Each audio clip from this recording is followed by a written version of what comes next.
Hi, I'm Jessica. I work in an office and I'm 35 years old. Right now, my husband Bob and I are staying with his parents because he got transferred. But don't worry, it's just temporary. Bob seems happy to be back in his old home. But I'm really eager to find our own place and move out soon. The thing is, I don't get along with my in-laws very well, especially my mother-in-law. She's always been a bit mean, but now that we're living together, she's even tougher to deal with. Jessica, why haven't you gone shopping yet? You missed the early sale at the supermarket. You're not very good at shopping efficiently, are you? I forgot to mention, I work from home with permission from my company, but I still have to work during the weekdays. So I don't have the chance to go shopping during the supermarket's early bird sale time. Mom, I've told you many times I work during the day, so I can only go shopping after 5 p.m. But every time I say this, my mother-in-law starts criticizing me. Look at her, so full of herself, can't even have a child. Bob and I don't have kids. We haven't gone to the hospital to see if there's a reason why. I really wanted a child, but with Bob's salary, we couldn't afford the expensive treatments to help us have one. Even before we moved in with Bob's parents, my mother-in-law's mean comments bothered me, but it was easier to handle when we lived apart. Now that we're together all the time, I hear her rude remarks nonstop. My father-in-law doesn't say mean things directly, but he bothers me in his own way. He thinks women over 30 are old, and since I'm 35, he treats me like I'm ancient. Hey, old lady, pass me the ashtray. And why are you wearing a skirt? Nobody wants to see your legs. I want to say, if I'm old, what does that make you, about to turn 60? I'm not a pushover, so I always talk back when they say something rude about me, but that just makes our relationship worse, because they think I'm being bossy. The atmosphere in the house is always tense, and I'm starting to feel the strain of living here. But after Bob's transfer, he started working more on weekends and going on more business trips, so we haven't had a chance to talk about moving out. Jessica, I have another business trip this weekend. You just got back from one yourself. Seems like this new branch requires a lot of travel. Before his transfer, Bob had to work late sometimes, but he hardly ever worked on weekends or went on business trips. I get that work changes when you change jobs, but isn't this a bit too much? Because of all this, we haven't been able to find a new place to live, even though we were only supposed to stay with my in-laws temporarily. What if we end up having to stay with them for a long time? That thought really scares me. Then, one day, something unexpected happened. While unpacking Bob's bag after his business trip, I found a piece of paper in his pocket. It turned out to be a printout from a travel website. At first, I thought it was just his flight and hotel details for his trip. But as I looked closer, I couldn't believe what I saw. There was a hotel reservation that included tickets to Disneyland for 2 people, and the date was for the same day Bob said he was on his business trip. Obviously, Bob's work has nothing to do with Disneyland. They deal with seafood, not theme parks. But that's not the point. This meant that Bob wasn't really on a business trip, he was actually spending 2 days at Disneyland. And since the hotel reservation was for 2 people, it was pretty clear he was there with someone else. While I was still processing this shock, I heard Bob humming "It's a Small World After All" in the shower, the famous song from Disneyland. He must have been reminiscing about his trip and humming without realizing. But it seems like fun attractions aren't the only things on his mind during these business trips. I was so furious that I was ready to storm into the bathroom and confront Bob. But just as I was about to, his phone rang. I was too angry to think straight, so I picked up the call without hesitation. Hello, hello. For a brief moment, I heard a woman's voice, and then the call ended abruptly. Could it be? I was convinced that the call was from the woman Bob went to Disneyland with, his mistress. When she heard my voice on Bob's phone, she must have panicked and hung up. I decided to check the call history on his phone. Bob isn't really careful about security, so I guessed his passcode might be his birthday. And just like that, the phone unlocked. But what I found on his phone left me reeling. There was undeniable evidence of his affair all over it. The photo gallery was full of selfies of him and another woman. The dates on the photos matched up with the times Bob said he was on business trips or working late. I couldn't believe how careless he was, leaving behind pictures of their intimate moments. I checked the call history again and saw the name Melissa Smith. So I looked for the same name in his WhatsApp contacts and opened their chat. Bob, I love you. I want to be your wife soon. It seemed like this Melissa was hoping to marry Bob. Maybe she's the one causing trouble in our relationship. While I was thinking about this, Bob came out of the bathroom. "Ah, that was refreshing," he said casually, drying his hair with a towel. Facing Bob, who was drying his hair with a towel as if nothing was wrong, I didn't waste any time. "Feeling refreshed, huh? Seems like you're refreshed in more ways than one, huh?" I confronted him. "Who is Melissa Smith?" I demanded. Bob flinched at the mention of her name. "So it's true. You've been lying about your business trips and spending time alone with this woman, Melissa Smith. Were all those trips and extra workdays just lies? It's unforgivable." "Why would you? How did you?" I pointed my smartphone at Bob, showing him the evidence. "All the proof is right here in this phone. And don't talk about privacy invasion when you're the one who's been cheating. It's ironic that a man who's cheating can complain about privacy. If you don't want people to see, set a better password." Before we got married, Bob and I promised each other he wouldn't cheat. I told him if he did, I'd leave him immediately. My feelings haven't changed. I can't stay married to someone who's with another woman. Let's get a divorce. When I mentioned divorce, Bob surprisingly agreed without arguing. "Yeah, I guess so." It caught me off guard. I expected more resistance. Was he already prepared for divorce once he got caught cheating? "I'll go get the divorce papers tomorrow. You can tell your parents," I told him. Bob's agreement was surprisingly casual, but once the decision was made, there was no turning back, and I had no intention of doing so. Was this the end of our marriage? I felt a pang of sadness. The next day, I left early to pick up the divorce papers from the city office and run some other errands. When I returned home late at night, I found my husband and his parents waiting for me. "So you finally decided to come back. We were wondering how long you were going to wander around," my mother-in-law remarked as soon as she saw me. With Bob present, she should already know about his cheating and our decision to divorce. Shouldn't she say something like an apology before making a snide comment? But instead of apologizing, my mother-in-law said something unbelievable. "Well, it doesn't matter. At least you're finally leaving. We don't want to see your face anymore, so it's just as well you've been gone all day." "What do you mean?" I asked, taken aback. With a smug smile, my mother-in-law replied to my question, exactly as I said. "I'm fed up with seeing your face. Now that Bob is back, you were just in the way. You're always talking back and you lack any charm. Even when I tried to make you uncomfortable enough to leave, it took you so long to catch on. I finally had to use my secret weapon."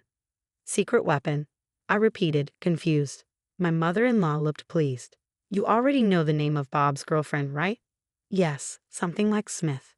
Why was she checking if I knew the name of Bob's mistress? You see, I have a friend from my book club, Mrs. Smith. Her daughter is such a well-mannered, charming young lady. She's 10 years younger than you, only 25. At that age, she can have kids easily. Then my mother-in-law dropped a bombshell. So I introduced Mrs. Smith's daughter to Bob. Excuse me? I was shocked. I never expected my mother-in-law to say something like this to me. "Are you saying, mother-in-law, you arranged Bob's affair?" "Oh, arranged sounds so scandalous. I simply introduced them," she replied proudly. I couldn't believe that a mother would encourage her own son to cheat on his wife, and she was so proud to tell me about it. What a terrible mother. Well, I had no other choice. Bob is our only child. We need him here. I would have even accepted you as my daughter-in-law if you'd had children. But all you did was work, never giving us any grandchildren," she continued. Beside her, my father-in-law nodded in agreement, so he was aware of his wife's actions. "Do you understand? A 35-year-old woman who can't even have kids is no longer necessary. If you get it, then hurry up and leave," my mother-in-law said triumphantly, pointing at me. After a moment of silence, I replied, "I understand your perspective very clearly. I'll leave as you wish. I'll take all my things with me." "Oh, please do. I doubt you have much to take with you anyway. Do you need help moving?" My mother-in-law laughed. Even though she didn't know it, I would have the last laugh. "No, it's fine. Don't worry about me. Everything's already arranged." Huh. My mother-in-law looked surprised since I wasn't crying or upset. "Besides, mother-in-law, I'm well aware that you were helping Bob cheat on me." "What?" Bob asked in a panic. "So, what did you expect? That I would let you cheat behind my back and not say anything to the other woman?" "I made sure to note down her phone number when I checked your phone yesterday," I said calmly. Melissa was quite surprised when I called her and said, "I'm Bob's wife. I'd like to meet with you. Apparently, you've been lying to her. claiming that you're single. I set the record straight. Bob, my mother-in-law, and my father-in-law were all stunned. They never expected me to take such decisive action in just one day. Melissa found out that she was the other woman in your affair, and she was really upset. And Mrs. Smith was furious too. Bob, your mother, and you, father-in-law, she even talked about suing both of you for marriage fraud. I couldn't help but feel for her. So I promised to assist her in any way I could. What? Bob was visibly shaken, and my mother-in-law was in the same state. Considering the ordeal Melissa went through, I've chosen not to seek any compensation from her. Instead, I'll increase the amount I'm demanding from you, Bob, and you, mother-in-law and father-in-law. Compensation. Why should we have to pay for anything? My father-in-law blurted out in panic. It's one thing if it's just Bob, but we're not involved. He seemed to expect his son to face consequences for his actions, but they never imagined they'd be held accountable too. You think you can benefit without facing any consequences? That's not how it works, I replied. Actually, you are involved. The emotional distress caused by your behavior is more than enough reason for compensation, don't you think? As I said this with a smile, my father-in-law fell silent. And let's not forget what I do for a living. I work at a law firm. Why don't I consult with my boss, the attorney, and see just how much we can squeeze out of you in compensation? I already told my lawyer at the company about what's going on. Then we heard a car pull up in the driveway.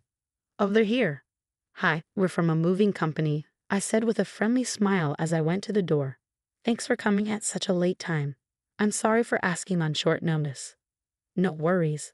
We had an opening for the night shift. It actually worked out well for me. I got some other stuff done. So let's get started right away. Oh, and be careful, there are some fragile things. As I welcomed them in, a bunch of movers came into the house and started collecting our stuff. Wait, hang on. My mother-in-law interrupted. They started packing up my stuff just like I asked, moving quickly and efficiently. They packed up not just my clothes, books, and computer, but also the things in the living room and kitchen. Hey, wait a minute. Don't take that, it's ours. My mother-in-law complained. No, I brought all of these things here when we moved in. They're mine, I explained calmly. When Bob and I first moved here because of his job, the appliances in the in-laws' house were old and worn out. I couldn't stand it, so I had our appliances sent over from our old apartment. Now it seemed like my mother-in-law had gotten used to the new appliances and thought they were hers. There was a robot vacuum, a cordless cleaner, a fancy oven that could do lots of things, an induction cooktop, a special hairdryer, and an espresso machine. You're taking everything, you greedy woman. My mother-in-law yelled and tried to grab me, but Bob stopped her. Mom, it's all Jessica's stuff. We can't change that, he explained. It looked like Bob understood what was happening, but my mother-in-law wasn't ready to give up. Once you get used to better appliances, it's hard to go back, right? If you're not happy, why don't you just buy new ones? But after paying compensation, it seems unlikely you'll have enough money for fancy appliances. While all this was happening, the movers were quickly loading my things into their truck as I directed them. They nodded to me and climbed into the truck. All right, I'm heading to the new address too. Please make sure everything arrives safely, I told them. As I watched the moving truck drive away, I got into my car. Wait, this car is mine too. Where's that truck going? Bob asked. Huh? Oh, I'm taking it to my old apartment, the one I lived in before we had to move because of your job transfer. It's my apartment. The apartment I bought when I was single was put up for sale by a real estate agent because Bob got transferred for work. But since the price was too high, it never sold, and I still own it. The agent kept suggesting lowering the price, but I'm glad I didn't. I never thought something like this would happen. As I buckled my seatbelt, I chuckled quietly, thinking that maybe, just maybe, I had a feeling deep down that this would happen. What? Bob looked confused, making a puzzled face. I set the selling price higher than the market rate on purpose so it wouldn't sell. That way, I could always go back to my apartment, I explained. Bob seemed to lose his strength upon hearing my words. You're. Feeling confident in my plan and letting my guard down, I suddenly felt a shove from my mother-in-law, who charged at me yelling. I groaned in pain as she tried to throw a cutting board at me for another attack, but then she was tackled by a black object and fell down screaming. Ah, thank you, Blackie, I said, holding the black object, a stray cat named Blackie. I quickly got into the moving truck and rushed to my new place to get away from my mother-in-law. I don't know why Blackie the stray cat was there at that moment, but I'm sure he came to help me because he has a strong sense of justice. I'll give him some catnip as a thank you gift later. After that, Bob and I got divorced. The law firm where I work filed a lawsuit for compensation against Bob and his parents. It's a real blessing that the young lawyers in training at the office took on my case for almost no fee at all. Even though a new young lawyer is handling my case, I feel safe because they have the support of a senior lawyer. As for the lawsuit against Melissa Smith, the senior lawyer himself took it on, not the trainees. He said he will file both criminal and civil lawsuits because of the seriousness of the situation. He mentioned he's excited to file a criminal lawsuit since it's been a while. Even if they sell their house to pay Melissa Smith and me, it probably won't be enough. Thinking about the life of poverty and debt waiting for them, I can't help but smile. I'm alone now, but compared to living with those in-laws and my unfaithful husband, it feels like heaven. For now, I want to enjoy the simple single life with Blackie, the cat I unintentionally brought to my apartment.